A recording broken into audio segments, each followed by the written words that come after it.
জৈবিক প্রয়োজনে যখন যেটা মনে হয়েছে আমি তখন সেটাই করেছি। আমি সরকারি চাকরি করি না যে 31 তারিখ আমার মাইনে ঢুকে যাবে।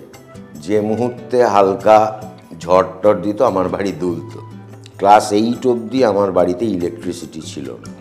স্কুল থেকে বলা হয়েছিল মাইনে দাও রেজাল্ট জানো। যে ছেলেটির ডাবিং করেছিলাম সেটা কৌশিক সেন, আর যে ভদ্রলোককে এই দাবিটা করেছিলাম সেটা মৃণাল সেন। হোয়াট ইজ নাট্য আন্দোলন? আমার বাবা মহান ভাবার থেকেও আমার বাবা খারাপটাই দেখেছি, মানে মনে হয়েছে সেই সময়কার অনুভূতিতে। পেটে গামছা বেঁধে নাটক করার থেকে একটা গাড়িতে এসিটা চালিয়ে সিগারেট খেতে খেতে সিনেমা হলে গিয়ে পপকর্ন খেয়ে সিনেমা দেখাটা বেটার। মাকে ভয় পেতাম না, চুপকি দিতাম। মা করতো কি, আমি ক্লাস 8-এ একটি প্রেমপত্র পাই, রোজ আর রেড, স্কাই আর blue, oh my dear, I love you, আমি তোমাকে ও বাবা, প্রথম চটকে যাওয়া প্রেম ভাই। এবং আমার বাবা জিজ্ঞেস করেন যে কি নেবে এবার। স্পষ্ট বাবার চোখের দিকে তাকিয়ে বলেছিলাম বাদশায়নের কামসূত্র। আমি ড্রাগ অ্যাডিক্ট হয়ে গেছিলাম।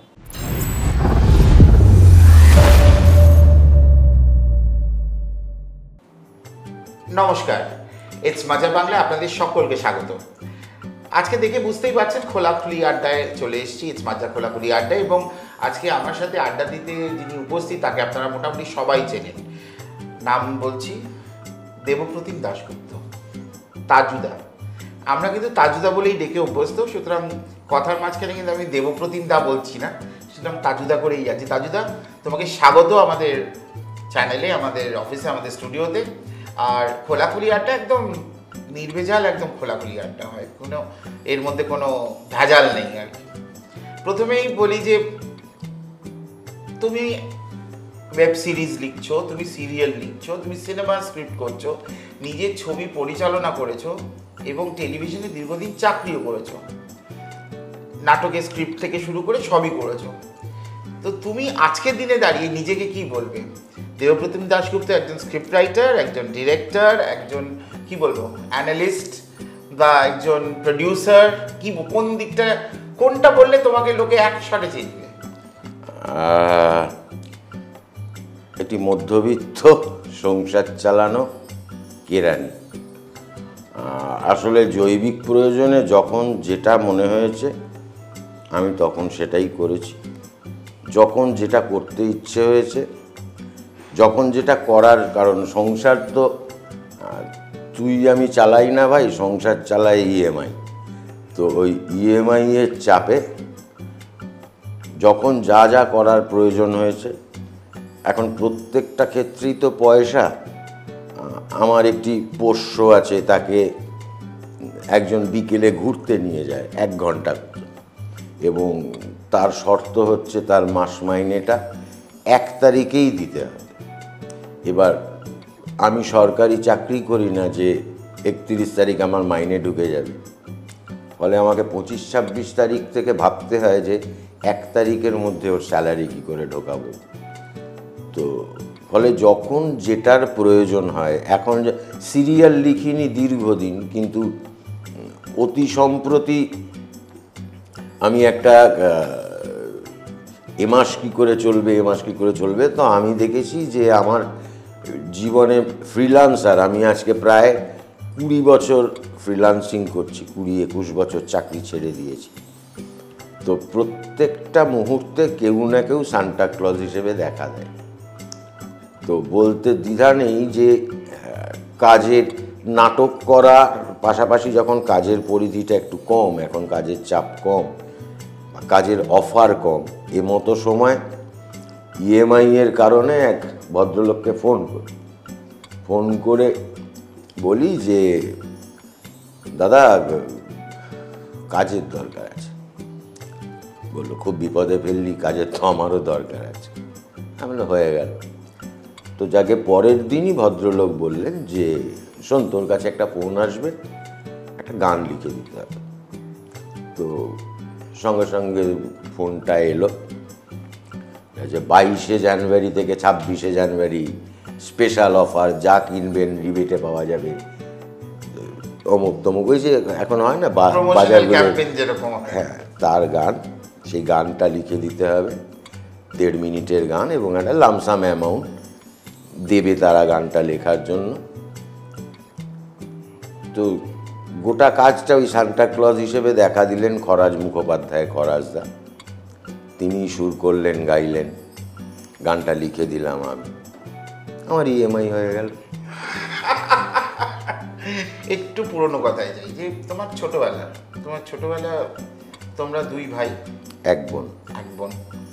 এবং তোমার বাবাও খুব ভালো সঙ্গীত বিশেষজ্ঞ ছিলেন, মানে সঙ্গীত, উনি গান গাইতেন। এবং সম্প্রতি একটি নাটক রিভিউ আমরা দেখিয়েছিলাম, সেটা নরক গুলজার কিন্তু গানের সুর কিন্তু তাজুদার বাবার, অর্থাৎ দেবাশিস দাশগুপ্তের করা।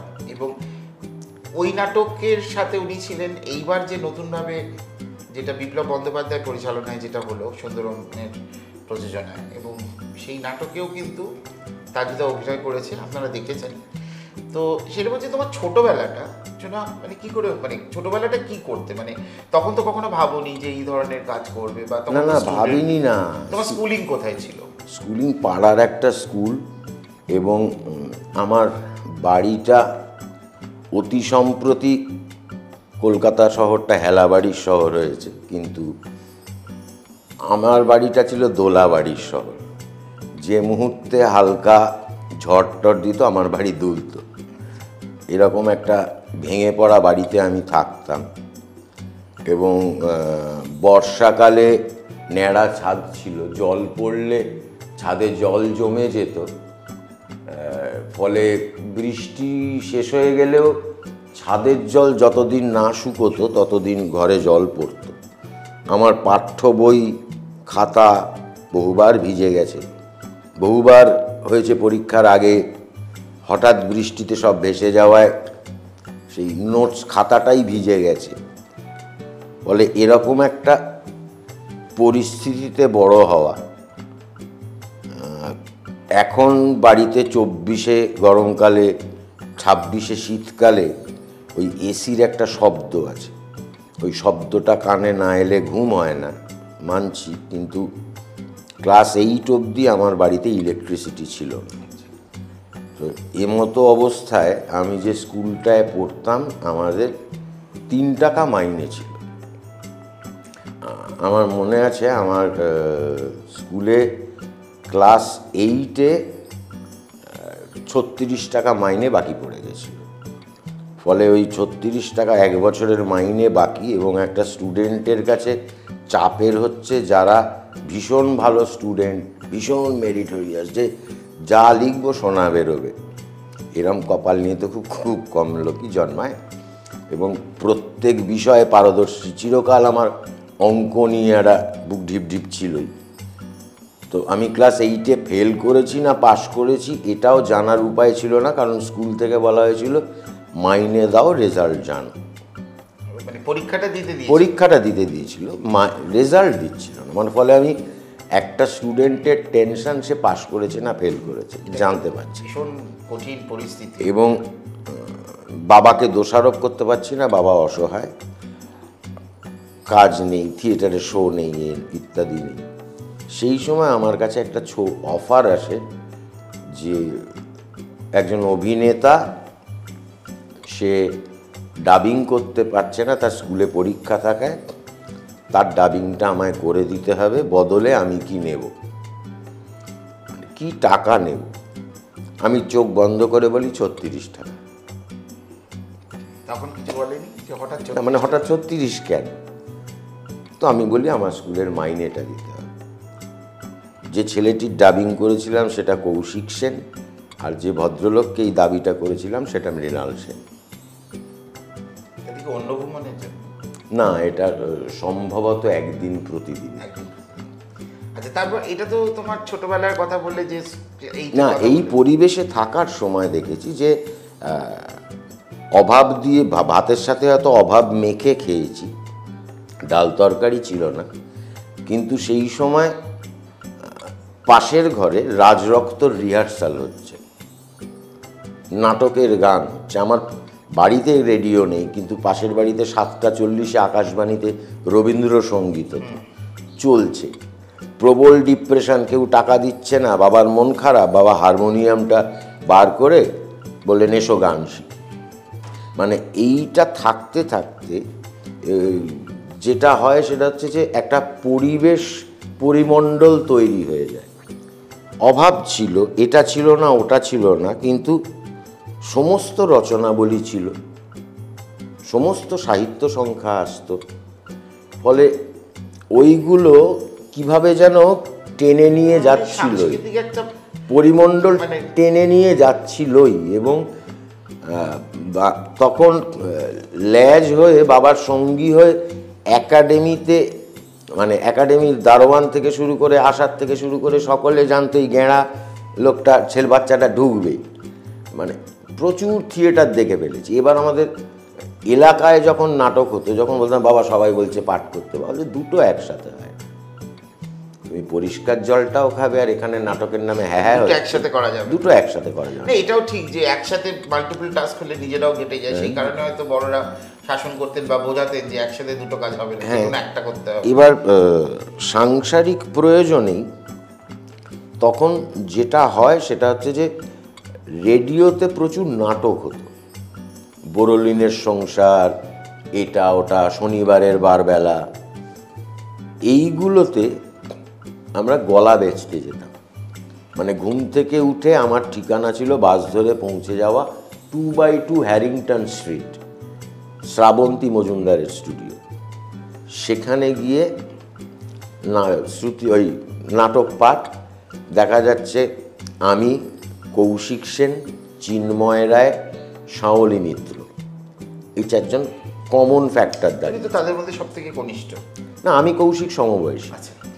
এবার সেখান থেকে আবার বেরিয়ে স্কুল করে আবার শ্যামবাজার 5 মাথার মোড়ে হিমাদ্রি ভট্টাচার্যের স্টুডিও, রাত্রিবেলা একটা রেকর্ডিং।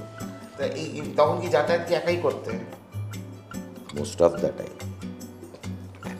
তাহলে তুমি তোমার বাবা অর্থাৎ দেবাশিস দাশগুপ্তর কাছ থেকে তুমি কোন জিনিসটা রপ্ত করতে পেরেছো, যে বাবার এই জিনিসটা আমি এখনো বজায় রেখেছি, এরকম একটা ব্যাপার? একটাও না। বাবার যে পড়াশুনো, বাবার যে আগ্রহ, বাবার যে মাতৃভাষা বা বাংলার কৃষ্টি সংস্কৃতির প্রতি টান, তার ফলে বহু মোহ, অনেক রকম কিছু চাওয়া, অনেক কিছু পাওয়াকে ছেড়ে দিয়ে সৃষ্টির প্রতি দৌড়ে যাওয়া, আমি একদমই সেরকম নই। মানে সেটাও পাইনি, আমি বেচু বাবু। মানে এটা বাপজি বলে, তাই অন্য কেউ যদি প্রশ্ন করতো যে তুমি যে ইন্টারভিউ দিতে আসবে, আমি জিজ্ঞেস করতুম মাল্লু কত দেবে। ফোনটা বাপজি করেছে তাই প্রশ্নটাই করতে পারিনি। মানে আমি একদম ওই ধরনের লোক। তার কারণ হচ্ছে আমি ছোটোবেলা থেকে তো সকালে দুপুরে খেয়েছি, রাত্রে খাইনি, এই অবস্থায় বেড়ে উঠেছি। তখন হোয়াট ইজ নাট্য আন্দোলন, আমার বাবা মহান ভাবার থেকেও আমার বাবা খারাপটাই দেখেছি, মানে মনে হয়েছে সেই সময়কার অনুভূতিতে। পরবর্তী সময় বড় হয়ে গিয়ে বুঝেছি হোয়াট ইজ তার দর্শন কি, তার ভাবনা কি, তার চিন্তা কি। তখন সেই মুহূর্তে পাড়ার কোনো বন্ধুর জন্মদিন আমাদের আত্মগোপন করে থাকতে হচ্ছে, তার কারণ হচ্ছে আমি অ্যাটেন্ড করতে পারছি না, গিফট কেনার পয়সা নেই, একটা অনুষ্ঠানে গেলে তো তাকে কিছু দিতে হবে। এবার এই যে তখন থেকে ওই যে রাগ, যে কারণে আমি যখন কর্মজীবনে ফিরি তখন ডিসাইডই করি আর যা করি থিয়েটারটা করব না। কারণ ওই পেটে গামছা বেঁধে নাটক করার থেকে একটা গাড়িতে এসিটা চালিয়ে সিগারেট খেতে খেতে সিনেমা হলে গিয়ে পপকর্ন খেয়ে সিনেমা দেখাটা বেটার। ভুল ভেবেছি। তোমার বাবা মানুষ হিসেবে কেমন ছিলেন? মানে তোমাদের মানে ছেলে বাবার সম্পর্ক কিরকম ছিল? অসম্ভব ভালো। মানে এখনো যদি বাবাকে ভয় পেতে না, মানে এক ফোঁটা ভয় পেতাম না। আর মাকে? মাকে ভয় পেতাম না, চুপকি দিতাম। মা করতো কি, মা ওই হ্যাঙ্গার ফ্যাঙ্গার দিয়ে বাড়ি দেবে বলে আসতো, আর আমি গোটা বাড়ি দৌড় করতাম, আর মা দৌড়াতে কতক্ষণ দৌড়বি। মানে বাবার সাথে দোস্তিটা এই লেভেলে ছিল যে আমি ক্লাস 8-এ একটি প্রেমপত্র পাই, লেটার বক্সে মেয়েটা রেখে দিয়ে যায়, এবং বাবা সেই লেটার বক্সটা খুলে এসে আমাকে বলে যে এই মেয়েটার সাথে মিশো না। কোন মেয়ের সাথে মিশো? চিঠিটা দূর থেকে দেখি বলছে মানে তারপর কাছে এসে বললো দেখো, তখন ওই ছোটোবেলাকার মেয়েটাও হয়তো ক্লাস 6-এ পড়তো, আমরা বাংলা ওই লাইন টানা খাতায় এক লাইন বাদ দিয়ে লেখে না, ওইরকম একটা প্রেমপত্র লেখা, রোজ আর রেড, স্কাই আর blue, oh my dear I love you, আমি তোমাকে ও বাবা, প্রথম চটকে যাওয়া প্রেম ভাই। তো তারপরে বাবা দেখলাম ওই নীল চিঠিতে প্রচুর লাল গোল গোল দেওয়া, বাবা বানান ঠিক করেছে, বলতে এক পাতা চিঠিতে এত যার বানান ভুল হয়, এই মেয়ের সাথে প্রেম করো না। আমার অদ্ভুত যেটা ছিল সেটা হচ্ছে যে আমি টুকবো না পরীক্ষার হলে, আমি এর খাতা ওর খাতা দেখবো না, আমি নিজে যেটুকু পারি সেটুকু দেবো, রেলাসে বেরিয়ে আসবো। এটি করতে গিয়ে মাধ্যমিকে আমি 28 নম্বর অঙ্কের উত্তর দেখেছি, পারবো, পেরেছি, করেছি, বেরিয়ে চলে এসেছি। খেয়ালও নেই যে 34-এ পাস, ডিভিশনে, মানে ডিভিশনটাও ডিপেন্ড করে, আমি 28 উত্তর করে বাড়ি চলে এসেছি। এবার আমার বাবা আমাকে বলেছিল যে তোমার কপালে একবারে মাধ্যমিক পাস নেই। আমি বলেছিলাম যে যদি আমি পাস করি কি দেবে? বলে তুমি যা চাইবে দেবে। একদম যা চাইবো দেবে, বড় বড় কথা বলে লাভ নেই। বললো হ্যাঁ অবশ্যই আমি আমার সামর্থ্যের মধ্যে যেটা তুমি চাও সেটা দেওয়ার চেষ্টা করি। তো আমাদের সময় গ্রুপে পাস ছিল, লাইফ সায়েন্স, ফিজিক্যাল সায়েন্স আর ম্যাথস মিলে একটা গ্রুপ। আমার ফিজিক্সে অনেক নাম্বার ছিল, লাইফ সায়েন্সে ছিল, সেই কারণে সব মিলিয়ে ওরা করেছে কি 28 লেখাই আছে রেজাল্টে, 28 + 6 = 34 করে অঙ্কে পাশ করিয়ে দিয়ে দেয়। এবং আমি মাধ্যমিকের গণ্ডি টপকে যাই। এবং আমার বাবা জিজ্ঞেস করেন যে কি নেবে এবার বল আমার করতে। কি করে হলো না দেখেছে তো, গ্রেস দিয়েছে আমাকে, 6 নম্বর গ্রেস দেওয়া হয়েছিল। জিজ্ঞেস করা হয় যে বাবা জিজ্ঞেস করেন কি নেবে এবার। আমি একটা ক্লাস 10 16 বছরের ছেলে স্পষ্ট বাবার চোখের দিকে তাকিয়ে বলেছিলাম বাদশায়নের কামসূত্র। এবং আমার বাবা বইটা কিনে এনে দিয়েছে, কিনে এনে দিয়ে বলেছিলেন যে তুমি বটতলার চটি বই ভেবে যদি বাদশায়ন পড়বে ভাবো আমার কোনো আপত্তি নেই, পড়ো, পড়ে তারপর আমায় জানিও। এবং অবভিয়াসলি অনুবাদ। এবং আমি পড়তে গিয়ে দেখলাম সেটা একটা অন্য দর্শন, মানে তার সাথে আমি যে অর্থে কিনবো বলেছিলাম তার কোনো মিল নেই। ফার্স্ট ইয়ারে পড়ি আমি প্রেমে লাত খেলাম, আবার বাড়িতে এলো প্রেমিকার বিয়ের চিঠি, 18 বছর হতেই তার বিয়ে দিয়ে দেওয়া হলো। কি গ্যাপিং, একটা 8 বছর ক্লাস 8 আবার এটা 18। এবার আমি বাবা বললেন, হঠাৎ করে কার্ডটাও আমার চোখে পড়ে, বাবা আমাকে বললেন যে কে অমুক তারিখ কী করছো? আমি আবার কি করব? বললো তুমি একটা কাজ করো, আমি একটা জায়গার ঠিকানা দিয়ে দিচ্ছি, চিঠি দিয়ে দিচ্ছি, ঘুরে এসো। বলে ওই বিয়ের সময় আমাকে পাঠিয়ে দেওয়া হলো ঘাটশিলা থেকে গরুর গাড়ি করে 20 কিলোমিটার ভিতরে যেতে হয়, হিন্দলজুড়ি ঠাকুরবাড়ি বলে এক আদিবাসী গ্রামে। আমি গ্রামে চলে গেলাম। এবার আমি গ্রামে চলে যাবার পর বাবা জানে যে ছেলে প্রেম বিরহে গেছে। বাবা একদম এটা তোমার গাড়ি ভাড়া খরচ, এটা অমুক খরচ, এটা থাকা খাওয়া খরচ, এটা হাঁড়িয়া টাড়িয়া খরচ, মানে বুঝেই গেছে ছেলে হাঁড়িয়া খাবেই, এটা হাঁড়িয়া খরচ, সব খাতে আলাদা আলাদা খরচ দেওয়া হলো। পৌঁছানোর পর বাবার এমন টেনশন, তার কদিন পর বাবা একজনকে বগল দাওয়া করে সেইখানে পৌঁছেছে যে ছেলে আদৌ ঠিক আছে কি। বাবা তার সঙ্গীকে নিয়ে গেছেন, বাবার ভীষণ স্নেহভাজন এক ব্যক্তি, তিনি রাজা সেন পরিচালক। রাজা সেন আর বাবা মিলে আমায় খুঁজতে গেছে যে আমি আদৌ ওইখানে বেঁচে পড়তে আছি কিনা। তো বলে ভীষণ বন্ধু একজন মানুষ, যার কাছে সবটা শেয়ার করা যেত, সবটা উগলে দেওয়া যেত। ফলে আর ঠিক উল্টো পোল ছিল তোমার মা। হ্যাঁ মার প্রথম থেকেই মনে হয়েছিল যে এদের কিছু হবে, এর কিছু হবে। তোমার ভাই কিরকম ছিল? ভাই ভালো খেলাধুলায়, দেবপ্রতিম দাশগুপ্ত, ঋদ্ধিপ্রতিম দাশগুপ্ত, সরি। ভাই খেলাধুলায় ভালো, ভাই অঙ্কে খুব ভালো, ভাই পড়াশুনোও করতো প্রথা মেনে, মানে একটা গুড বয় ইমেজ ক্যারি করত।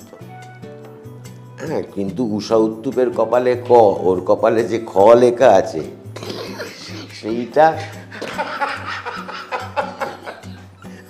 ওরা পরবর্তীকালে মালুম পেয়েছে। কিন্তু আর দিদি অসম্ভব গান, এই সেই রবীন্দ্রভারতী ফার্স্ট ক্লাস পাওয়া, মাস্টার্স করা, আবার ফার্স্ট ক্লাস পাওয়া, পুরো পড়াশোনা নিয়েই চলছে। হ্যাঁ, তারা একরকম, তারা খুব একটা বকা খায়নি, মানে না, মানে মাঝখানে যে পড়ে গেছে, যে জন আছে মাঝখানে, মানে দিদির বিয়ে হয়ে যাবে, আজ বাদে কাল তো মেয়ে চলে যাবে অন্যের ঘরে, তাই মাঠটা তুই খা।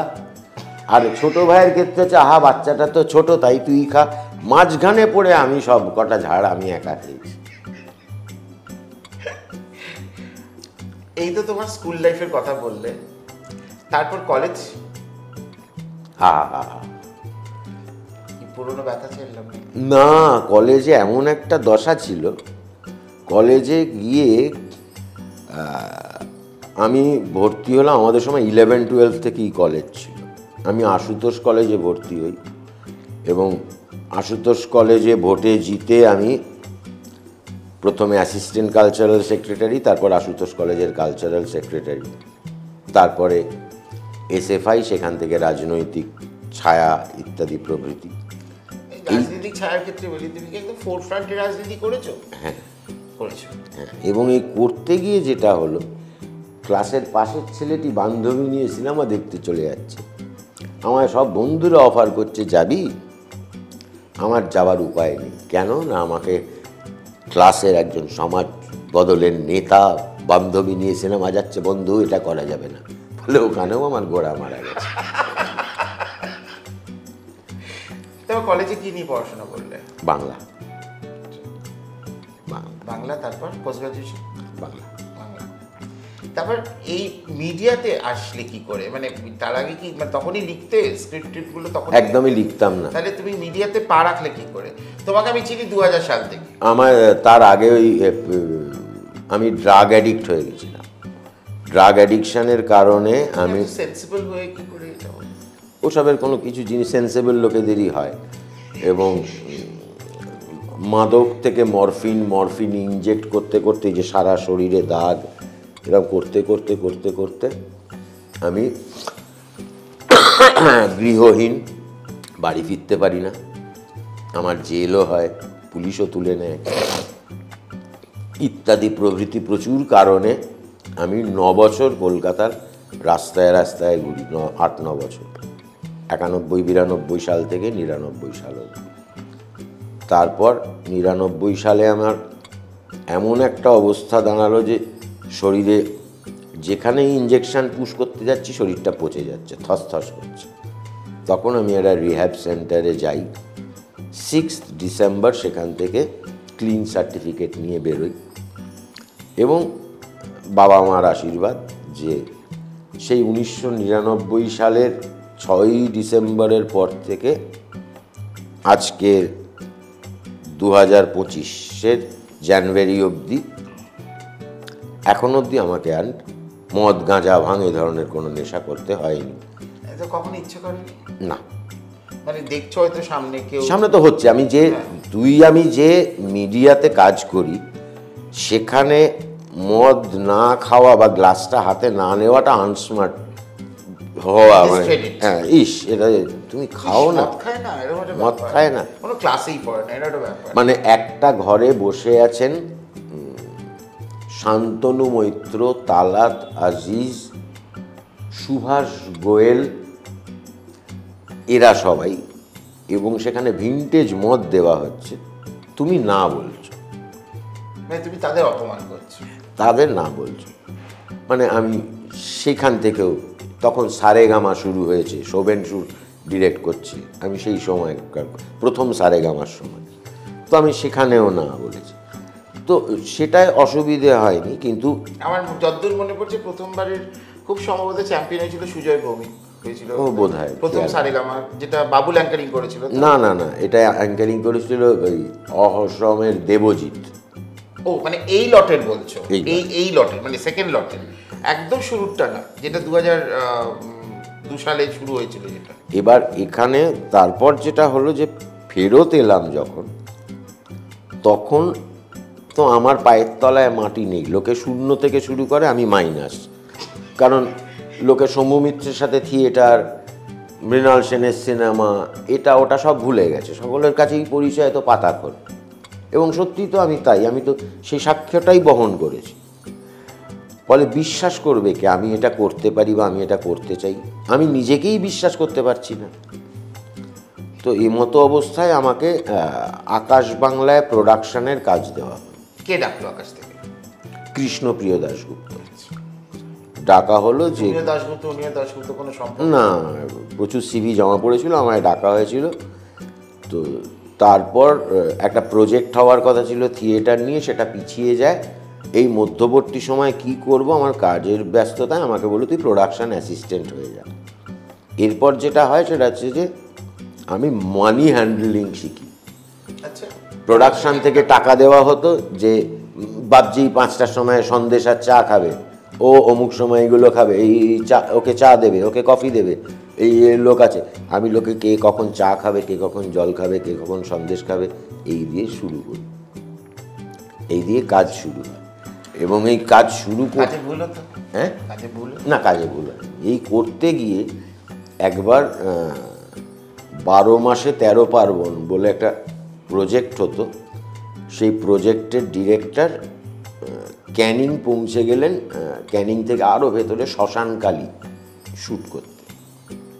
তো সেই শ্মশানের চারপাশে ডোমেরা, এরা ওরা যে যার মতন, পৃথিবীতে বোধহয় আইনস্টাইন গ্যালিলেও আবিষ্কার করতে পারেনি এত রকম নেশা ওরা আবিষ্কার করেছিল। তো সেইগুলো সব করছি এবং আমার পরিচালক সেইগুলোর দ্বারা অনুপ্রাণিত, শব্দটা এখন বলতেও ভয় লাগে, কিন্তু অনুপ্রাণিত হয়ে সব রকম নেশা করে ফেলেছে। করে ফেলে শ্মশান কালী পুজো তো সন্ধ্যের দিকেই শুরু হয়, বিকেলবেলায় উনি আলে যেমন মুখ তুবড়ে সেন্সলেস। এইবার আমি চ্যানেলকে ফোন করে জানিয়েছি যে ওনার তো এই অবস্থা। তো চ্যানেল থেকে তখন মোবাইল ছিল? হ্যাঁ, তখন ওই যে এইরকম বড় বড় মোবাইল, আচ্ছা আচ্ছা, এরকম বড় বড় মোবাইল, ওই মোদি টেলস্টার, হ্যাঁ ওই রকম এরকম বার করে ফোন, এবং ফোন করলেও টাকা যেত, ধরলেও টাকা যেত। লোকে কিন্তু তখন দেখে ভাবতো কি এও পুলিশ, কারণ তখন ওয়্যারলেসের মতো ভাবতো। তো আমি ফোন করে, দেবাদা ছিলেন, দেবাশিস চৌধুরী, দেবাদাকে আমি বললাম, আর আগরওয়ালজি বলে একজন ছিলেন, যে এরকম ডিরেক্টর তো ঘুমিয়ে পড়েছে। উমা, তোরা ডিরেক্টরকে বল, সব দোষ আমায় দিলে। বললো তুমি প্রোডাকশন সামলাতে গেছো, ও খেলো কি করে। এবার একটা শ্রদ্ধেয় লোক, বড় লোক, সে খাবে, আমি তার কান ধরে টেনে আনবো? বললো আমরা জানি না, ফুটেজ চাই। এইবার আমি চাকরি বাঁচানোর তাড়ায় ক্যামেরাম্যানকে বলি চল আমরা নিজেদের মতন শ্যুট করি। এবার আমি নিজের বোধ বুদ্ধি অনুযায়ী যা যা পারি সব শ্যুট করেছি। সকালে নেশা ভাঙার পর পরিচালক তো মাথা চাপড়াচ্ছে কী হবে কী হবে। তো আমি বললাম যে দেখো আমি এইগুলো কাল কোনো মতে করে ফেলেছি। তো ভদ্রলোকের নামে যত হাসি ঠাট্টাই করি, ওই ভদ্রলোক সেটা এডিট করেন, আরও কিছু শর্টস জুড়ে টুড়ে সেটা দেওয়ার পর ওই এপিসোডটায় পরিচালনা ওনার নাম যায়, কিন্তু সেই পর্ব পরিচালনায় কিন্তু উনি আমার নাম দেন। এই প্রথম পরিচালক হিসেবে আমার নাম গেল। এই আমার প্রথম পাওয়া। কোন সালে এটা? 2001। এবং তুমি আকাশের জন্য করেছিল? আর আকাশ তো লঞ্চ হয়েছিল 2001-এ। একই, হ্যাঁ, কারণ 2000 সালে ইটিভি আর তারা লঞ্চ হয়েছিল আমার যতদূর মনে আছে। এবার তারপর আকাশে একটা গেম শো শুরু হলো, এই তো সুযোগ। আমাকে ডিরেক্টর করা হলো। আমায় বললো তুমি কাকে টিম নেবে? আলম আমাদের অফিসে যারা যারা অশিক্ষিত আছে তাদের। তার কারণ হচ্ছে যে প্রচুর জানে এরম লোক নিয়ে গেলে তো খুব মুশকিল, কাজই করতে পারবো না। হ্যাঁ, কাজই করতে পারবো না, আমাকে এত জ্ঞান দেবে সে সব বিভিন্ন, শোনো গোদার হলে না এখান থেকে এরম করতেন, এসব বলতে আরম্ভ করবে, আমার মাথার ওপর দিয়ে বেরিয়ে যাবে। আমার যে ক্যামেরা কেয়ারটেকার ছিল, আমি বললাম এই তো আমার ক্যামেরাম্যান। বলছে এই ক্যামেরাম্যান? আমি হ্যাঁ এই ক্যামেরাম্যান। তো সেই ছেলেটি পরে তারার হেড হলো, পরবর্তী সময় তারার হেড ক্যামেরাম্যান হলো, নিউজে TV9 ছিল বিশ্বরূপ। আমি বললাম যে এ হোক আমার ক্যামেরাম্যান, তারপর যে লোকটা ব্যাগ বইতে আনলাম এ হোক আমার সাউন্ড রেকর্ডিস্ট। এরকম টিম বেছে নিয়ে চ্যানেল সেটা অ্যালাউ করলো, দেখা যাক না কি ট্রাই নেওয়া। এবং আমার সৌভাগ্য বাম্পার হিট হয়ে গেল। হ্যাঁ, এই তো সুযোগ, একদিকে রোজগেরে গিরনি, একদিকে এই সুযোগ, দুটোই হিট হয়েছে। বাম্পার। আরেকটা দিকেও ছিল টাকা না শোন। 3খানা প্রোগ্রাম মহিলাদের একই সাথে একই লেভেলে কিন্তু, এবং গ্রহণযোগ্যতা পেয়েছিল। অদ্ভুতভাবে শোটা প্রায় 8-9 মাস ডিরেক্ট করলাম। করার পরে আমি দেখলাম যে স্টিল ফটোগ্রাফার সে পায়, স্টিল ছবি তুলে, সে ফ্রিল্যান্সার, সে পায় প্রায় 17,000 টাকা। যে তখন যে মেকআপ ম্যান প্রায় 30,000 টাকা। অ্যাঙ্কারটা বললামই না।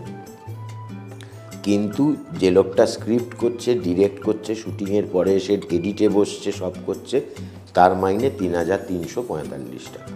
এবং শারীরিক কারণেই আমার তখন একটা অসুস্থতার কারণে মাসে মেডিসিন কিনতে হতো 1,000 খানেক টাকা। আমি 1,000 খানেক টাকা মাইনে বাড়াতে বলি, চ্যানেল বলে না।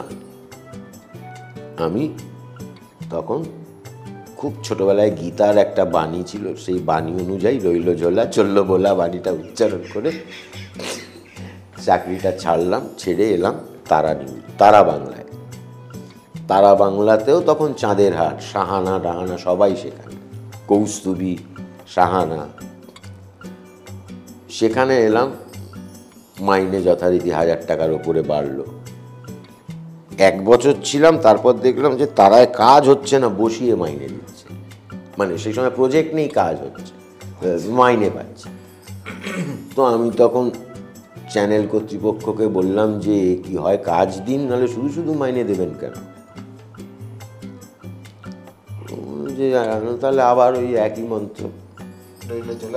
আমার একটা পাউডারের কৌটোয় খুচরো পয়সা জমাতো, এবং আমার মনে হতো যে যদি তুমি কিছু শিখে থাকি তাহলে এই পাউডারের কৌটো ফুরোবার আগে আমি একটা না একটা কিছু জুটিয়ে নেব। তো হতে হতে তখন একটা জায়গায় শুনলাম যে লেখা নিয়ে পরীক্ষা নেওয়া হচ্ছে। তার আগে প্রেমপত্র ছাড়া কিছু লিখি। লেখা নিয়ে পরীক্ষা মানে স্ক্রিপ্ট? আমি যে দিয়ে দিলাম এবং দিয়ে দেওয়ার পর আমি সেখানে চাকরি পেলাম। 1 লাফে মাইনেটা যেটা 3,345, তারপর 4.5 ছিল, সেটা 35 হলো 1 বছরের মধ্যে। এবং সেটা সবচেয়ে মজার হচ্ছে, সেটা যে অফিসে 1,000 টাকা বাড়াতে বলেছিলাম তাদের 1 তলায় ব্ল্যাক ম্যাজিক, তাদেরই 1 তলায়। মানে তাদের প্রত্যেকটা স্টাফ দেখছে যে আমি সেই মাইনের 10 গুণ মাইনে নিয়ে ফেরত এলাম 1 তলায় এসে। তখন ব্ল্যাক ম্যাজিক অর্জুনদা একটা শিক্ষা প্রতিষ্ঠান। মানে একটা লোক মাইনে দিচ্ছে স্টাফেদের, মাইনে দিয়ে আজকে চাকরির বিষয়বস্তু হচ্ছে শোলে দেখানো হবে, তোমরা শোলে দেখো, দেখে যার যার প্রশ্ন আছে প্রশ্ন করো। কাল বাইসাইকেল থিপ দেখানো হবে, সারা সপ্তাহ জুড়ে সিনেমা দেখানো হচ্ছে। এমপ্লয়ীদের পয়সা দিয়ে ট্রেন্ড করা, বা অ্যাঙ্কারের ওর এই জামাটার সাথে এই বোতামের বদলে যদি একটু কালচে মেরুন বোতাম, সারা কলকাতা সারাদিন গাড়ি নিয়ে খোঁজো কালচে মেরুন। এই স্বাধীনতাটা আমাকে গল্প ভাবতে বলা হলো, আমি ঘরে বসে গল্প ভাবা যায়। একটা গাড়ি দেওয়া হলো, দিয়ে বললো সারাদিন গাড়ি নিয়ে যেখানে খুশি ঘুরে বেড়াও, প্লট খোঁজো। মানে প্লট ভাবতে খোলা আকাশ, খাওয়া দাওয়া সব ফ্রি। সেটা সবসময় সম্ভব হয় না। না, আমি বলছি যে এই স্বাধীনতাটা অর্জুনদা দিয়েছিলেন। এইভাবে অর্জুনদার পুরো নাম অর্জুন গৌরীসারিয়া। তখন রঙ্গনদা, অর্ঘ্যকমল মিত্র, মানে এরা সবাই, রঙ্গন চক্রবর্তী ওইখানে বৌধায়ন মুখার্জি ব্ল্যাক ম্যাজিক, এখনকার সময়ের Anindya Banerjee black magic, Debika black magic, Ishani Joardar black magic, সব তখন ব্ল্যাক ম্যাজিকের স্টার। অনির্বাণ, নন্দিনী, তো এই গ্রুপটা আমাদের অ্যাসিস্ট্যান্ট হয়ে মানে ট্রেনি হিসেবে জয়েন করলো। যে ছেলেটি আবার বছর 20 পর বলে ছবিটা করলো না, সুমন্ত সেনগুপ্ত নাকি নাম। তো এই যে টিমটা, ওইখানে কাজ করলাম কিছুদিন, করার পর আবার পোকা কামড়ানো স্বাধীনতায় হস্ত। মানে কিছুদিন পর পরই আমার বারবারই মনে হয় যে আমি যেটা করতে চাই সেটা করতে না পারি, হ্যাঁ, তখন আমার একটা পোকা কামড়াতে শুরু করে। তখনই রইল ঝোলা চললো বলা, এবং এই করে চলছে এখন অবধি। ব্যাংকের লোক এসে করা নাড়েনি, এভাবেই চলছে। তাহলে বর্তমানে তুমি শুধু ফ্রিল্যান্সই করছো? 20 বছর ধরে। 20 বছর। আচ্ছা, তোমার প্রেমটা হলো কি, মানে তুমি বিয়েটা করলে কি করে?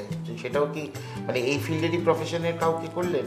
না না, সে এই আকাশ বাংলায় একটি মেয়ের রিসার্চার হয়ে জয়েন করেছিল। সে রিসার্চ করবে, সে প্রচুর মাস কম, MA FMA, তার প্রচুর ডিগ্রি। সে যেখানে যায় তার ডিগ্রি আগে যায়। এবার গেঁড়া কল হলো যে সে ওই মিন্টো পার্ক থেকে রবীন্দ্র সদন অব্দি এসে মেট্রো ধরে আমি ফিরবো বাড়ি, আর সে ওখান থেকে অটো ধরে বাড়ি ফিরবে।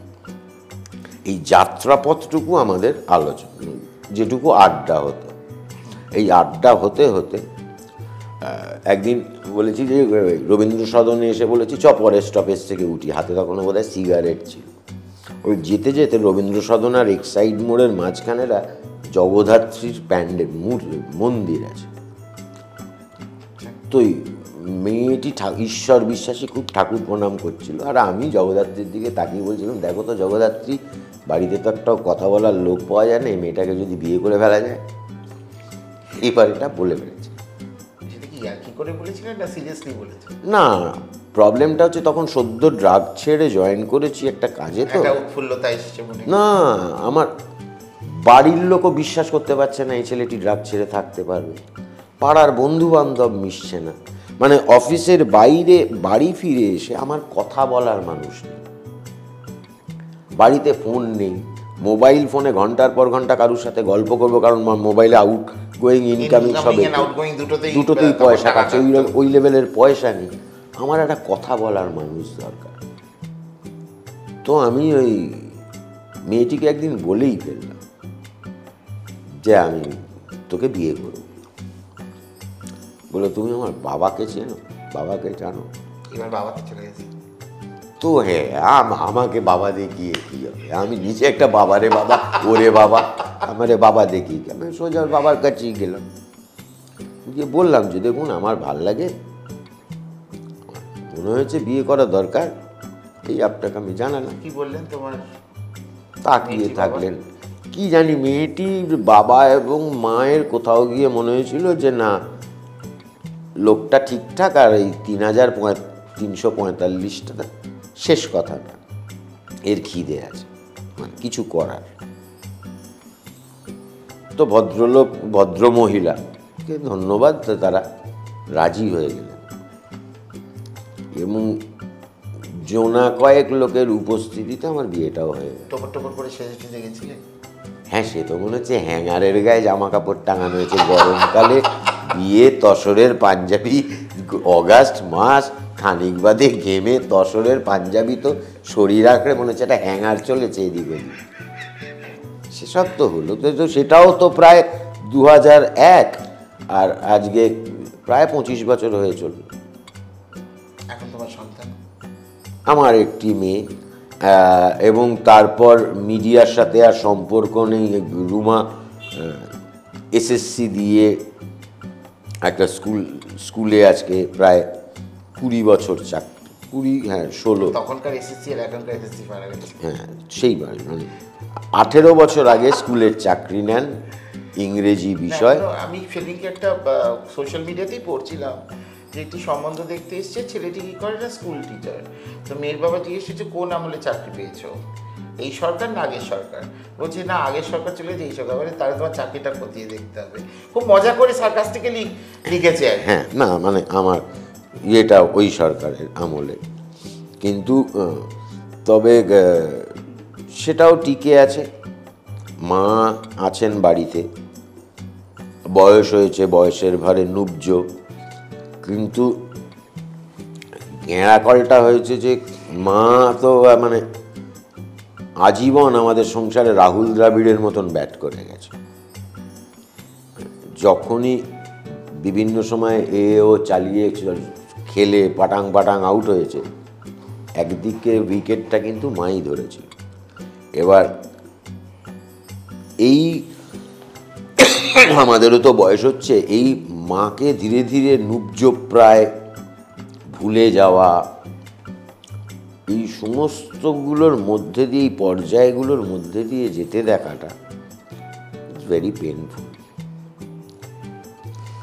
Very painful. মানে যে শুনছে সে হাসছে, তার হাসি পাচ্ছে, কিন্তু গেঁড়াকলটা হচ্ছে যে হয়তো আমি লিখতে বসেছি, তখন একটা এমন অদরকারি কথা নিয়ে তোর সাথে আলোচনা করতে বসলো, যদি বলি তুমি চুপ করবে, বলবে ইগনোর করছি। লেখার পুরো পিন্ডি চটকে যাচ্ছে, সেদিকে হুঁশ নেই, তখন তার সাথে আলোচনা গতকাল ছিল একটা মানুষের 1000 টাকায় চলবে কি করে, কি না এই বল মমতা ব্যানার্জি, সমস্ত রাগ গিয়ে পড়েছে মমতা ব্যানার্জির। বার্ধক্য ভাতা কেন 1000 টাকা, বার্ধক্য ভাতা কেন 1000 টাকা? আমার তো প্রত্যেক দিন ঠাকুর পুজোয় 20 টাকার ফুল লাগে। হ্যালো, আমি তো কিনে দিচ্ছি না, ঠাকুর তো আমার। এবার এই স্টেপগুলোর মধ্যে দিয়ে যে মানুষটাকে ওইভাবে দেখেছি, একদম সংসারটাকে এইভাবে ধরে রেখেছেন, মানে 2 কিলো চাল কেনা হলে তার থেকে 1 মুঠো একটা টিনে সরিয়ে রাখা, এবং যখন অভাবের সময় দেখা যাচ্ছে টিনটা ভরে আছে। যে মা সবসময় এরকম পিছনে চালচিত্রের মতো লোকে ঠাকুর দেখে প্রণাম করে বেরিয়ে গেছে, চালচিত্রটা দেখেনি। আমরা জানি যে চালচিত্রের কাঠামোতে ঠাকুরটা দাঁড়িয়ে আছে। আমরা সব ছোটবেলা থেকেই তাই জানতাম যে চালচিত্রের মধ্যে ঠাকুরটা তো ওর মধ্যেই সেট করে। হ্যাঁ, এবার চালচিত্রটাকে যখন আজকে নড়বড়ে হয়ে যাচ্ছে না, তখনই সামনের ঠাকুরগুলোকে দেখে কিরম অদ্ভুতুলে লাগছে, যে কোনো সময় ডিজিটিস হতে পারে।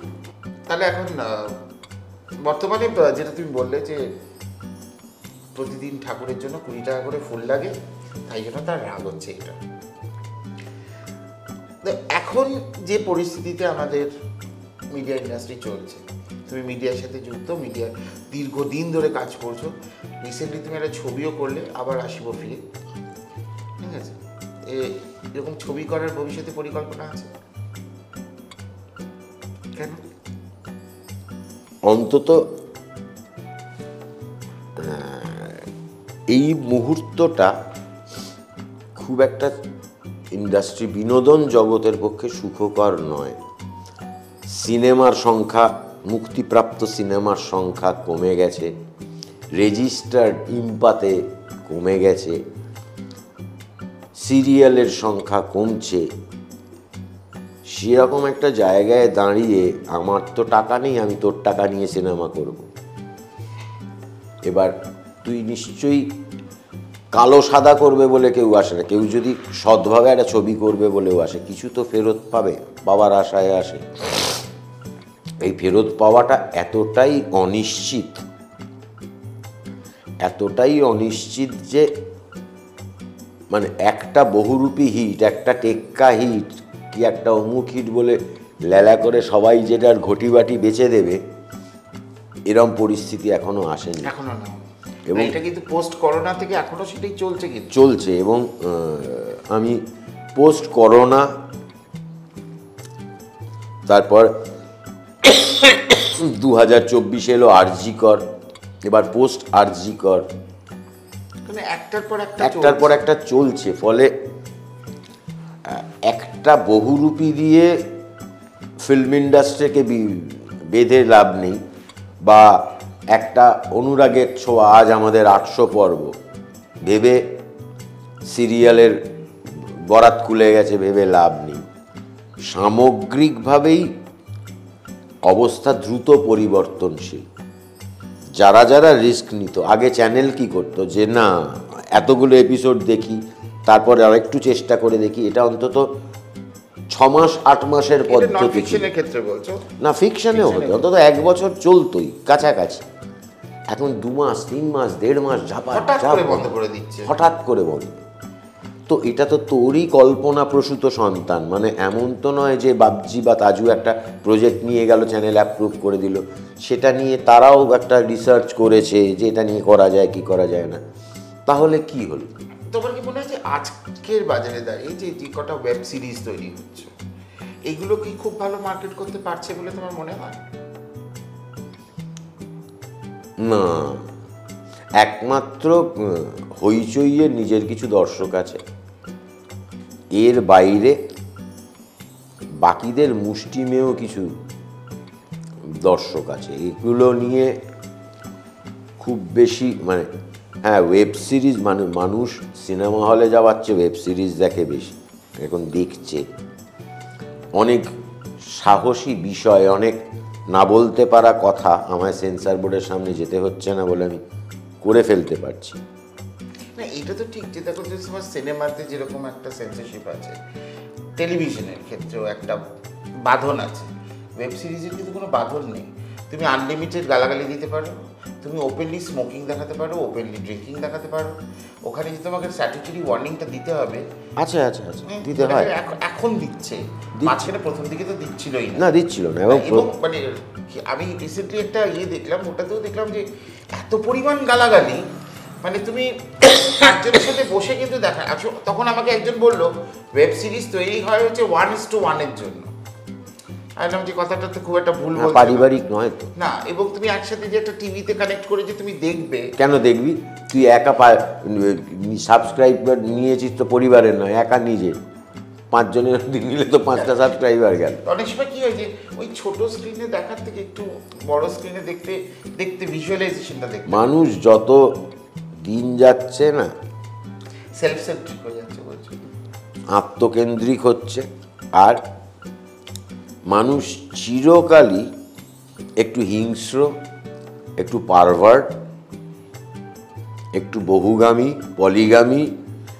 পলিগামী বহু হিংস্র, অসম্ভব নখদাঁত আছে, বার করতে পারে না। মানে আমি সুযোগ পেলেই তোকে আঁচড়ে কামড়ে দিতাম, সমাজ ব্যবস্থার ভয় পারি না। যদি নাই পারতো তাহলে বছরের পর বছর লোকে মন দিয়ে পুলিশ ফাইলস দেখতো না। পুলিশ ফাইলসে কি হয়, অমুক বউকে অত্যাচার করে পুড়িয়ে মেরেছে, এইটা আমার ঘরের মা বউ একসাথে বসে দেখছে। আমার বউয়ের সাথেও আমার মায়ের খুব ঝগড়া, কথার কথা। আমার বউ দেখে একটা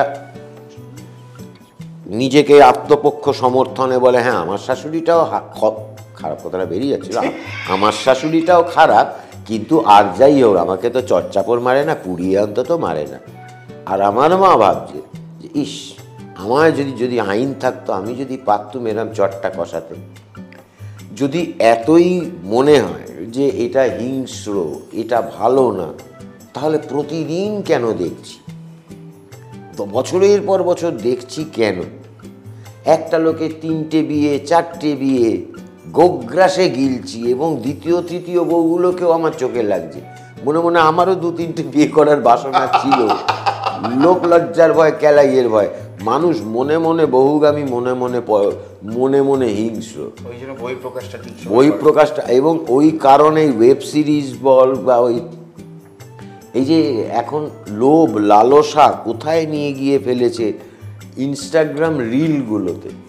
হ্যাঁ, মানে শরীরে একগুচ্ছ লাল পিঁপড়ে তুলে এনে হালকা এদিক ওদিক দেখে গিয়ে শরীরের বিভিন্ন গোপনাঙ্গে সেই লাল পিঁপড়েগুলো ছেড়ে দেয়, এবং তাদের দংশনের ফলে যে উচ্চিংড়ের মতন লোকে লাফায়, ওইভাবে মহিলাগুলো লাফায় এবং সেগুলো ভিডিও হয়, রিল হয়, এবং বহু লোক তো দেখে। না হলে ভাইরাল হচ্ছে কেন? মানে তো দেখে মনে হচ্ছে এরে বাবা, তাহলে তুই পরেরটায় গেলি কেন? আবার দেখছে কি করে? কি অদ্ভুত মানসিকতা, লোকজন ওইগুলোই দেখছে।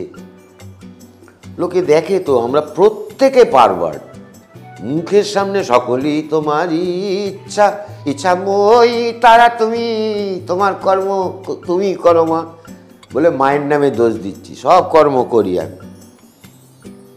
একটা জিনিস বলো, তুমি এতদিন ধরে স্ক্রিপ্ট লিখছো, তুমি দেখো, তুমি স্ক্রিপ্ট লিখছো মানে তুমি ধর গল্প লিখছো না, তোমাকে গল্পের তো খাঁচাটা দিচ্ছে, তুমি সেখানে পুরো ভরাটটা করছো। এবার নিজের মনের মতন স্ক্রিপ্ট কি তুমি লিখতে পেরেছো? না, সেই কারণেই তো সিরিয়াল লেখা ছেড়ে দিয়েছি। আমি একটা সিরিয়াল লিখতে গিয়েছিলাম, সেই সিরিয়ালে ছিল প্রেমিকার বাড়ি থেকে দরজা খোলেনি, দুঃখে শোকে রাগে নায়ক হেঁটে হেঁটে বাড়ি ফিরছে, বাড়ি ফিরতে এসে দেখছে যে পাড়ার একটা ফুটবল মাঠ, সেই মাঠের মাঝখানে লাইন দিয়ে বল রাখা আছে, নায়ক লাথি মেরে মেরে প্রত্যেকটা বল গোলে ফেলছে। এবার এই দৃশ্যটা আমাকে 2.5 মিনিট ধরে লিখতে হবে। তো আমি বললাম যে আমি নিজে পাড়া ফুটবল খেলতাম, নর্দমার থেকে বল কুড়িয়ে মুছে ক্লাবের ঘরে রেখে বাড়ি ফিরতাম। এটা কোন বুদ্ধদেবের পাড়া যেখানে সর্ষে খুঁজে পাওয়া যাবার গল্প, যে পাড়ার লোক ঘুমোতে চলে গেছে আর লাইন দিয়ে ফুটবল মাঠে বলগুলোকে সাজিয়ে রেখে দিয়ে গেছে, কখন নায়ক এসে লাথি মারবে, এটা কোথায় হয়? এইটা অযৌক্তিক কিছু সিকোয়েন্স না। তখন আমাকে বলা হলো যে লজিক খোঁজো না, ম্যাজিক খোঁজো। সেদিন আমি বুঝলাম যে আমার জীবন থেকে ম্যাজিক হারিয়ে গেছে। ইন্দ্রাশিস ছিল হিরো, সিরিয়ালের নাম ছিল প্রেমের কাহিনী স্টার জলসা। আমি বুঝলাম আমার জীবন থেকে ম্যাজিক হারিয়ে গেছে। আমি কোনোভাবে কলমে লিখে ফেলতে পারছি না যে মাঝরাত্রিরে লাইন দিয়ে একটা পাড়ার মধ্যে মাঠের মধ্যে ফুটবল সাজানো আছে, লাইন দিয়ে সাজানো, কি না নায়ক প্রেমে ব্যর্থ হয়ে গোল দেবে, কেউ নেই মধ্যরাতে কলকাতায়। এরকম একটা পাড়া খুঁজে পেলাম না যাতে মুক্ত আছে। আরেকটা জিনিস হচ্ছে যে মনের মতন স্ক্রিপ্ট এখনো তুমি পাওনি বললে, তাই জন্য তুমি লেখা বন্ধ করে নিজের ছবি করার পরিকল্পনা। হ্যাঁ, 1 আর 2 হয়েছে, হয়তো আমি প্রাচীনপন্থী। না, এটা তো তোমার ধারণা, তুমি নিজেকে মনে করো যে তুমি প্রাচীন। না, আমি বলছি যে যে কি ধরনের লেখা তুমি লিখতে পছন্দ করো, মানে কোন ধরনের লেখা তোমাকে টানে বেশি? গ্রাম, যে গল্পে গ্রাম, যে গল্পে প্রকৃতি আছে। ওই ল্যাপটপে এখানে বসে অফিস করছে আর এইখানে বসে ট্যারা বউ মার্ডার হয়ে গেল, আমার তার থেকে মনে হয় গ্রাম। মানে আমি না কোথাও গিয়ে তরুণ মজুমদার, তপন সিনহা, ওই জায়গাতেই আটকে গেছি, ওইখানে গিয়ে আটকে গেছি। মানে তারপরে এসে এই যান্ত্রিক কোলাহল বা যান্ত্রিক সভ্যতার কাছে গিয়ে ল্যাপটপে অফিস করছে সুন্দর পাঞ্জাবি পরে টেলিভিশন নায়ক। সে শুরুতে একটা এপিসোডে দেখা গেছে সে করে আর্মির অফিসার ছিল, তারপর থেকে পাঞ্জাবি পরে বাড়িতে। এবার না কেন দেশে সেনাবাহিনীর এত ছুটি দেয় আমি জানি না, কিন্তু এইগুলো করার চেয়ে মানে আমার মনে হয় যে একটা গ্রাম কেন্দ্রিক গল্প, যে গল্পটার মধ্যে কিছু বাস্তব সত্য আছে। আর 2 হচ্ছে যে আমি না বড্ড বেশি প্রকৃতি প্রেমী। মানে আমার কাছে কিছু গাড়ির তেলের টাকা জমলেই আমার মনে হয় আমি রাতের পর রাত এরকম হয়েছে, গাড়ি নিয়ে বেরিয়ে গেছি, কোথায় যাচ্ছি জানি না, রাত্রিবেলা যখন দেখি সাইকেল ওভারটেক করে যাচ্ছে তখন বুঝি আমার ড্রাইভারের ঘুম পেয়েছে। তখন রাস্তার বাঁদিকে গাড়িটাকে দাঁড় করিয়ে দিই, দুপাশের আলোটা জ্বালিয়ে কাঁচটা একটু খুলে আমরা দুজন ঘুমিয়ে পড়ি।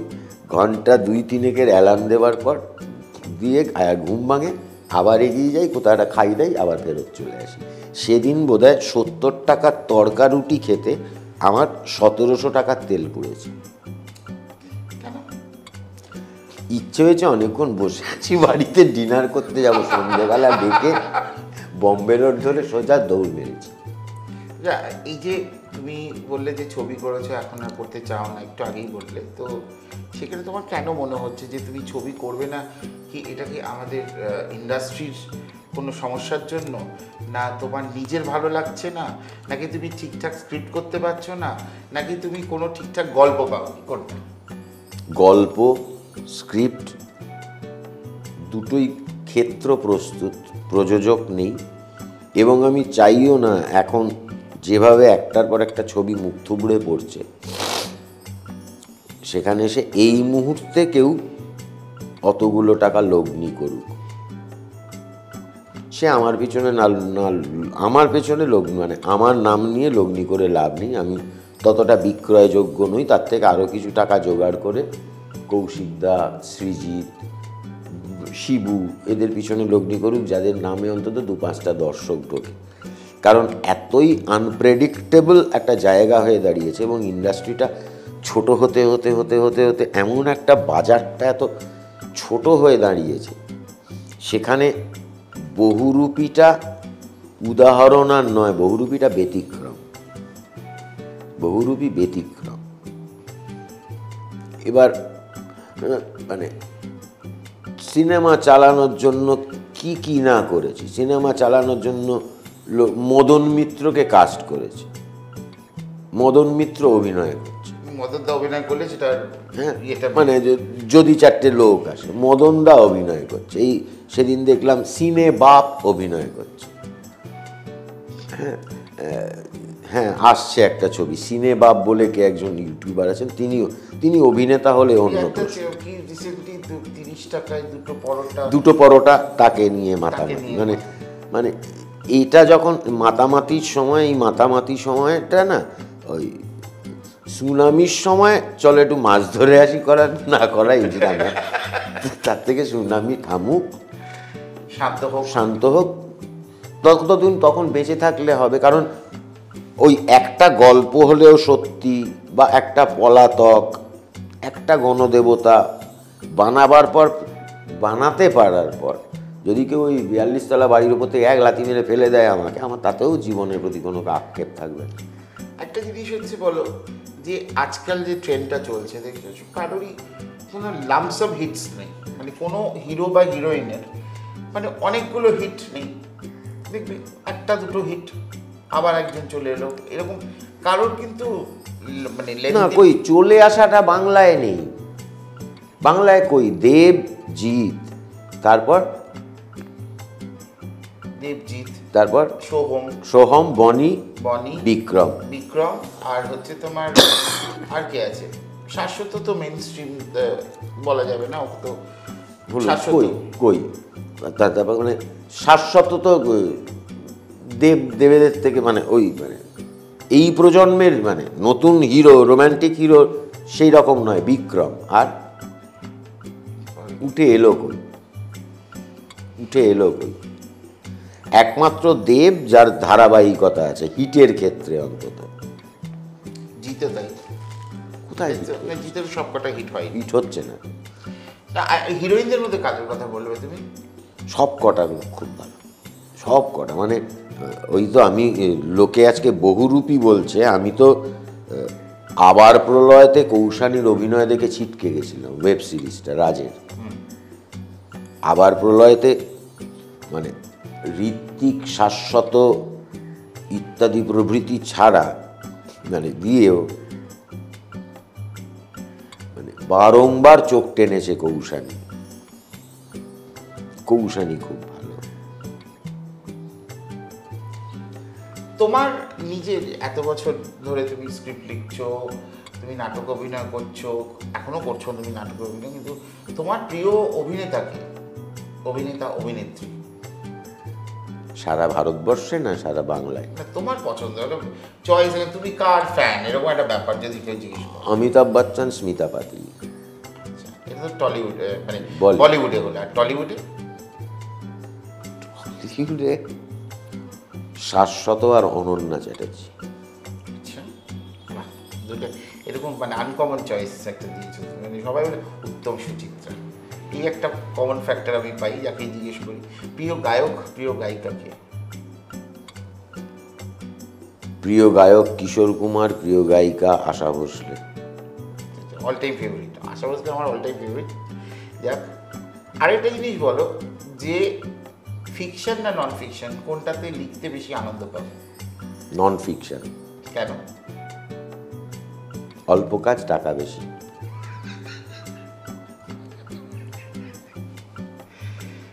আজ থেকে 5 বছর বাদে দেবপ্রতিম দাশগুপ্তকে আমরা কি হিসেবে দেখতে পাবো? চাওয়ালা। কেন?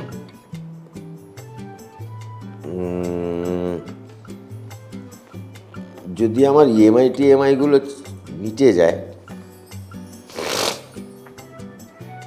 এবং আমার তারপর যে ক্ষেত্র থেকে পয়সা আসে, সিনেমা, সিরিয়াল, এই সেই, খুব যে ডাক আসে তা নয়, বিনয়ের সঙ্গে প্রত্যাখ্যান করব যে অল্প একটা দুটো ডাক আসে, করে আমি শুধুমাত্র ওই অল্প বিস্তর মানে লেখালেখি নিয়েই থাকতে চাই, যে লেখাগুলো অপ্রয়োজনীয় লেখা। কিসে ভয় পাও তুমি? হ্যাঁ, কিসে ভয় পাও তুমি? ইএমআই। কিসে খুব মজা পাও? হ্যাঁ, মজা পাও কিসে? ইএমআই। দুটোই এক উত্তর কি করে হয়? আরে যে মুহূর্তে দেখি এ মাসেও হারাতে পারলো না, আমি ঠিক দিয়ে দিয়েছি, এটা একটা মজা না? কিসে আনন্দ পাও? হ্যাঁ, আনন্দ পাই প্রত্যেক দিন আমার দুপুরবেলা 2:40 থেকে 3টে নাগাদ একটা আনন্দের মরশুম আসে। সেটা হচ্ছে, আমার মেয়ে তো ঠাকুর পুকুরে থাকে, আমার আরেকটা বাড়ি আছে সেখানে, তো স্কুল থেকে যাতায়াত করে বাড়ি ফিরে একটা ফিরলাম বাবা লিখে পাঠায়। এই টেক্সটটা বা এই হোয়াটসঅ্যাপটা আমাকে সবচেয়ে বেশি আনন্দ দেয় সারাদিন, যে হ্যাঁ আজকে যেভাবে চারপাশে অ্যাক্সিডেন্ট হচ্ছে, যেভাবে এই হচ্ছে সেই হচ্ছে, আমার সন্তানটা বাবা ঠিকমতো বাড়ি ঢুকে গেছে। যদি আনন্দ পাওয়া যায় সেইটাই আনন্দ পাই। 2 হচ্ছে, একদিনও কোনো কাজে বাইরে থাকার পরে যখন বাড়ি ফিরি, বা আমি আমার কুকুরটা ওই দিকের বারান্দায় দাঁড়িয়ে চিৎকার করছে, এ ঘরের শুধু আমার একটা জামা কাপড়ের আলমারি ওই ঢাকনার ইয়েটা খুললে একটা ঘাটাং আওয়াজ হয় না, যে মুহূর্তে ঘাটাং আওয়াজটা হয় সে মুহূর্তে সমস্ত ছেড়েও আমার পায়ের পাশে এসে বসে থাকে। ও বুঝতে পারে যে এবার আমি বেরোবো। এই যে ওর মুখটা, এই যে ওর আকুতিটা, এবং আমায় দরজা অবধি এগিয়ে দেওয়া, মুখের দিকে তাকিয়ে থাকা, কখন ফিরবো, এইটা ওই যে বলে না যে don't say goodbye, say see you again. কি ভাবায় তোমায়? কি ভাবায়?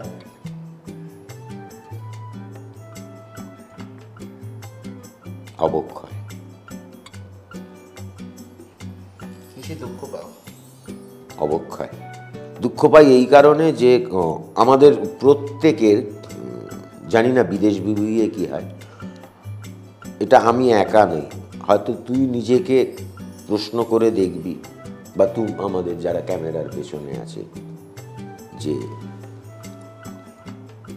ও কি যবে থেকে ক্যামেরার পেছনে ছিল তবে থেকে এই বাইট নেবার জন্য, বাইট নেবে বলে ক্যামেরাগুলো ধরতে শিখেছে, বা তোর কি ওই হ্যাঁ গো দাদা দুটো প্রশ্ন, তুমি সকালে ভাত দিয়ে ডাল খেয়েছো, ডালের সাথে কি লেবু ছিল? আমরা প্রত্যেকে অন্তত 100 জনের মধ্যে 95% মানুষ আমরা যে যেটা চেয়েছি সে সেটা করতে পারিনি, আমাদের দায় আমাদের করিয়ে নিয়ে যাচ্ছে। এটা দুঃখ। সেটা একটা সত্যি কথা। একটা জিনিস যেটা তোমাকে এবার মানে শেষের পথে সেই দিকে জিজ্ঞেস করছি, যে দেবপ্রতিম দাশগুপ্ত স্ক্রিপ্ট লেখে, আমি তোমার স্ক্রিপ্ট লেখা গল্প আমি দেখেওছি, সিরিয়াল থেকে শুরু করে তোমার অভিনয় দেখেছি, নাটকে মঞ্চেও দেখেছি, অন স্ক্রিনও দেখেছি।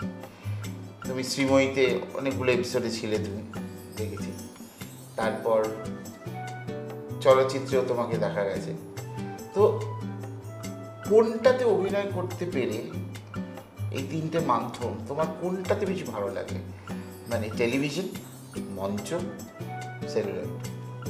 মঞ্চ তো হাল আমলের, মানে হাল আমলের মানে আমি বলছি না, ফেরত আসাটা অতি সম্প্রতি। আমরা একটা ফ্যামিলির ছেলে, তুমি ছোটবেলা থেকে মঞ্চের ব্যাপারটা ফিল করতে পেরেছো। আমার এখনো মনে হয় যে যদি কোথাও অভিনয় করাটা সবচেয়ে কঠিন, তাহলে সেটা সিরিয়াল। কেন? তার কারণ হচ্ছে আমি এখনো ওয়েব সিরিজ বা সিনেমাতে তো হয়ইনি। আমি একটা সিন আছে যে সিনেই 4 জন বসে আছে, আমি মেকআপ হচ্ছে 1-2 ঘন্টা ধরে, লাইট হলো 1 ঘন্টা ধরে, সব হয়ে গেল, ঠিক ঢুকতে যাব তখন আমার হাতে কাগজটা এলো, 8 পাতার একটা দৃশ্য।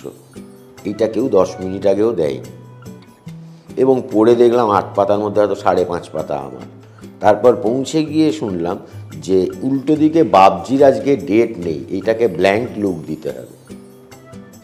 বাবজির ডায়লগটা তোমাকে যখন তখন যে কোনো পরিস্থিতি, হ্যাঁ, অ্যাসিস্ট্যান্ট পেছন থেকে বলে দেবে এইটা বাবজি, ওই কোণ থেকে বলবে, এবং তারপর হয়তো ও আছে ও নেই, বা ও আছে ও নেই, এবার নাও বেটা অভিনয় করো এবং মুখ বলে চলো।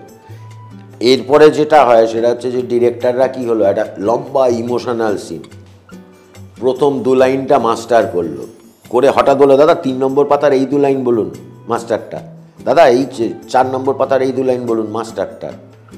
মানে মাস্টার মাস্টার মাস্টার মাস্টার খেয়াল রেখে রেখে কোনটায় কি ইমোশান যাবে ও তো শুধু মাস্টার ক্যালকুলেট করে রেখেছে।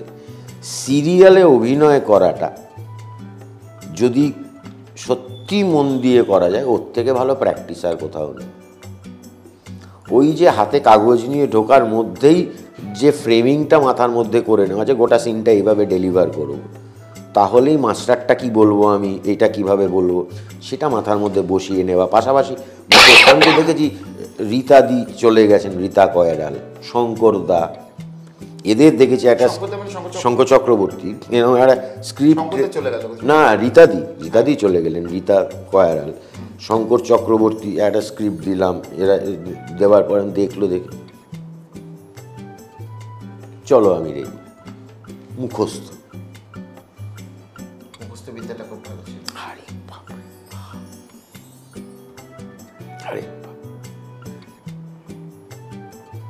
এটা কিছু কিছু মানুষের থাকে, সবার তো মুখস্থ বিদ্যা ভালো না। ফলে সিরিয়ালে অভিনয় করাটা এই সব কটা মাধ্যমের মধ্যে সবচেয়ে কঠিন। তো ওয়েব সিরিজ তৈরি করার কোনো পরিকল্পনা? করেছিলাম তো, হিপিক্সের হয়ে বেশ কয়েকটা করেছিলাম, ওয়েব সিরিজও করেছি, সব ঘাটের জলই খেয়েছি। খেয়ে এখন মনে হচ্ছে যে সবচেয়ে যেটা করেছি সেটা হচ্ছে যে বিলাসিতা, হাতে 4টে পয়সা এলো এবং মানে টাকা জমাতে শিখিনি, 4-5জন বন্ধু নিয়ে চলে গেলাম বেনারস, ওদের সব দায়িত্ব আমার। নেশা ভাঙনি, ফলে ঘুরে বেড়ানোর নেশা, এই নিচে প্লেনে করে চলে যাব, এই করব সেই করব, এবং বছরে 3 থেকে 4 বার বেনারস, 2-3 বার পুরী, একবার তো অবশ্যই দার্জিলিং, এই সমস্ত করে যথেচ্ছাচার করে বেরিয়ে আর হই হই করে কিছু জমাতে পারিনি। যদি জমাতাম তাহলে এই মুহূর্তে বলতাম গুড বাই এন্টারটেনমেন্ট ওয়ার্ল্ড। এত তাড়াতাড়ি এন্টারটেনমেন্ট ইন্ডাস্ট্রি ছাড়বো বললে তো ছাড়া যায় না। না না, আরে বাবা, মানে নিজে নিজে সিদ্ধান্ত নেওয়া যায় না। ঋদ্ধিমান সাহা, আমি বাংলা ছাড়লাম, ক্রিকেট ছাড়লাম। ক্রিকেট ছাড়তে পারে, কারণ মনে হয় না যে হ্যাঁ আর আমার কিছু করার নেই। আমি আজকের সময়ে দাঁড়িয়ে ওই কথায় কথায় দেখবে একটা কোন সিরিয়াল দেখলাম, সেখানে সব মানে কোন সিরিজ দেখলাম, প্রত্যেকটা ক্যারেক্টার রেগে গেলেই এই দেখাচ্ছে। আরে এটা দেখাতেই পারি রেগে গেলে, কিন্তু একটা বন্ধুবান্ধবের সবারই এক অভ্যেস কী করে হতে পারে? এক একজনের বহিঃপ্রকাশ তো এক এক রকম হবে, কিন্তু সবাই দেখলাম একই রকম আঙুল তুলছে। তো আমি ওই রকম জিনিস লিখতে পারবো না। মানে আমার তোমার স্ক্রিপ্টের জন্য তো তোমার এত পরিচিতি, তোমাকে কখনো হিন্দিতে স্ক্রিপ্ট লিখতে বলা হয়? হ্যাঁ, করেছো? হিন্দিতে স্ক্রিপ্ট লিখতে বলেছে। হিন্দিতে কিয়ারা আদবানির সাথে অভিনয়ের একটা সুযোগ এসেছিল, তার অডিশন দেওয়ার জন্য বলা হয়েছিল। কিন্তু আমি গোটাটা পড়ে দেখলাম, এমন কি যে ভূস্বর্গ ফেলুদা সিরিজের জন্য সন্দীপ আমায় ডেকেছিল, কিন্তু আমি যাই বলি না কেন, আমি যেভাবেই বলি না কেন, দেখলেই মনে হয় যে একটা বাঙালি হিন্দি বলছে। ক্যারেক্টারটার প্রতি মানে জাস্টিস করা হচ্ছে না। যতক্ষণ নিজের মনে হচ্ছে আমি জাস্টিস করতে না পারছি, সে পথ না মারানোই ভালো। দর্শকদের উদ্দেশ্যে কি বলতে চাও?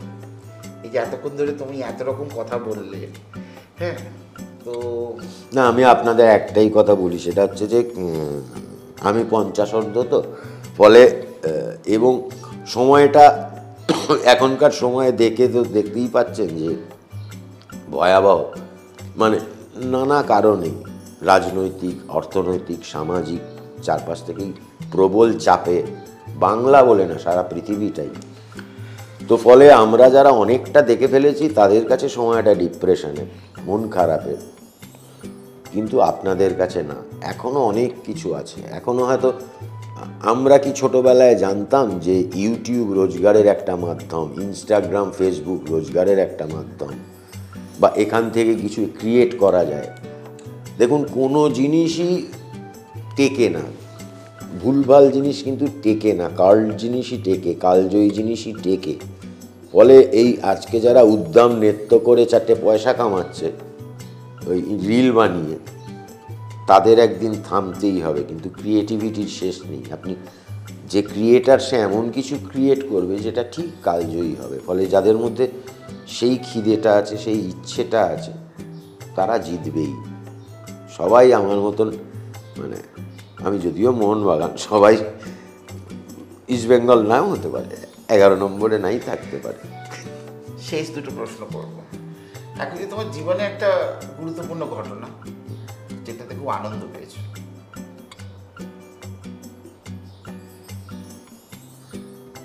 দেখ, শুনতে খুব ক্লিশে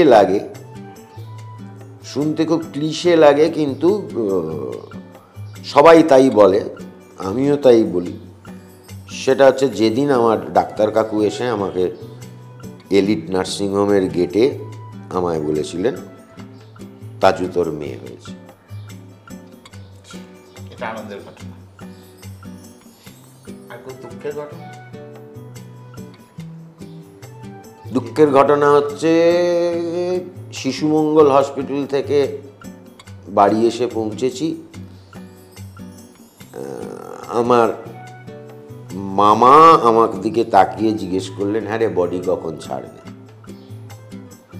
মানে এই প্রথম একটা ছেলে কিশোর কৈশোর পেরোচ্ছে, এবং সবচেয়ে কাছের মানুষটা, যার বগলে নাক দিয়ে আমি ঘুমোতাম, সেই মানুষটা আর মানুষ নেই, বা তার জামাইবাবু নেই, বা আমার বাবা নেই, বডি হয়ে গেছে। এই কথাটা কানে শোনা যে হ্যাঁ রে, বডি কখন ছাড়বে, মানে তোর বাবাকে কখন ছাড়বে না, বা বডি কখন ছাড়বে, এই কথাটা কানে আসা আমার জীবনে সবচেয়ে খারাপ। এমন কোনো ঘটনা জীবনে খুব মজা পেয়েছো? আনন্দ না, মজা?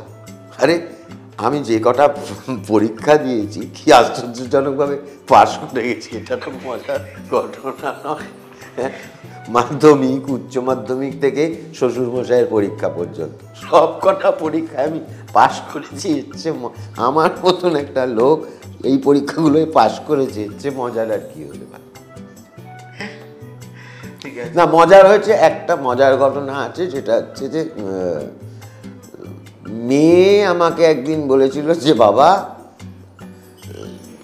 দুপুরবেলা বাড়িতে বসেছিলাম, মেয়ে আমাকে বলল, আচ্ছা তোমার অফিসের টিফিন গুছিয়ে দিতে হয় না? মানে সেটা ফ্রিল্যান্সারের সেদিন খুব এই ব্যাপারটা ক্লিয়ার লেগেছে। সব বাবারা অফিসে টিফিন নিয়ে ব্যস্ত, স্কুলে শুনেছে, আমার কোনো টিফিন যায় না। এইটা মজা পেয়েছিল, খুব মজা, অপমানিত হয়ে খুব মজা পাই। তোমার সাথে কথা বললাম, এতক্ষণ আড্ডা দিলাম, তোমার কেমন লাগলো আমাদের এই খোলাখুলি আড্ডাতে এসে? জানি না কী কী বেফাস বলে ফেলেছি, কী কী কারণে কী কী কেস খাবো, যে কারণে যৌবনের পর থেকেই খোলাখুলি ব্যাপারটা সামলে রাখতে হয়। কিন্তু এখানে এসে আবার খোলাখুলি হয়ে গেল, কি হলো কি জানি। কিন্তু মনের ভিতরে অনেক জমে থাকা বাষ্পগুলো বৃষ্টি হতে পেরেছে, অনেকটা হালকা বোঝা যাচ্ছে। তুমি যে এতক্ষণ সময় দিলে আমাদের অফিসে এই সুন্দর একটা আড্ডা, না আমরা তো অনেক কিছু জানলাম, আপনারাও জানলেন একসাথে, তো এটার জন্য আমাদের তরফ থেকে তোমার জন্য একটা ছোট্ট উপহার আছে। ইটস মাজা বাংলার তরফ থেকে তোমার জন্য ছোট্ট উপহার। Thank you very much, thank you. আর সত্যি কথা, তোমাকে আবার ডাকবো, এসো আবার।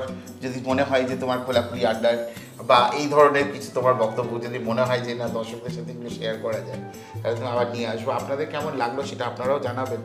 খোলাখুলি আড্ডাতে এরকম মানুষজনকে আমরা নিয়ে আসি যাদের অনেক রকম বক্তব্য থাকে এবং বিভিন্ন ফিল্ডের লোকজনকে নিয়ে আসি। শুধু বিনোদন হতেই হবে, আপনারা এর আগেও দেখেছেন যে বিভিন্ন ধরনের মানুষ আমাদের এখানে আসে এবং আনকাট টোটাল আড্ডাটা হয়। আর এরকম আড্ডা আরও হবে। আর আপনারা কিন্তু অবশ্যই আমাদের চ্যানেলটা সাবস্ক্রাইব করুন। আপনারা তো জানেন যে আমাদের ইউটিউব, ইনস্টাগ্রাম এবং ফেসবুক, একই সাথে আমাদের ওয়েবসাইট রয়েছে ইটস মাজা বাংলা নামে। সুতরাং কেমন লাগলো সেটা অবশ্যই জানাবেন আমাদের কমেন্ট সেকশনে গিয়ে। আর যারা সাবস্ক্রাইব করেননি তাদের কাছে অনেক অনুরোধ, আপনারা চ্যানেলটা সাবস্ক্রাইব করুন। আর বিনোদনের সব রকম খবর দেখবার জন্য আমাদের সঙ্গে থাকুন, আমাদের পাশে থাকুন, দেখতে থাকুন ইটস মাজা বাংলা, বিনোদনে নতুন মজা।